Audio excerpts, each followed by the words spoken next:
Once you've uploaded your student work into the system and provided scores under the Work Samples page, you're ready to give your students a college grade for their transcripts. The letter grade that you assign them is what will be transferred from our system to the Western Oregon system. If you miss this step, students' grades will not be transferred on time to the Western Oregon system. When you're ready to assign grades to a section, select the Sections page from the left-hand menu. Then, open the section you wish to assign grades to by clicking on the eyeball icon next to the section title. If students have a green check mark, you've submitted and scored their work sample and can now assign them a grade. If a student has a red X, you need to submit and score their work sample before you can assign them a grade. Occasionally, the system needs time to load, so if you've submitted and scored a student work sample, yet they have a red X, try refreshing the page.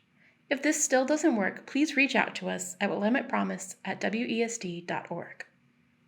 To assign a grade, click on the pencil and paper icon level with the student's name on the far right-hand side. Then select the appropriate grade from the drop-down menu. You have the option of assigning a letter grade, A through C-, a NG for no grade, or an X for incomplete. The no grade and incomplete options are a way for you to indicate that a student did not earn a grade, declined a grade, or did not complete their portfolio. Only letter grades are passed on to Western Oregon. Finally, select the blue check mark to save your entry.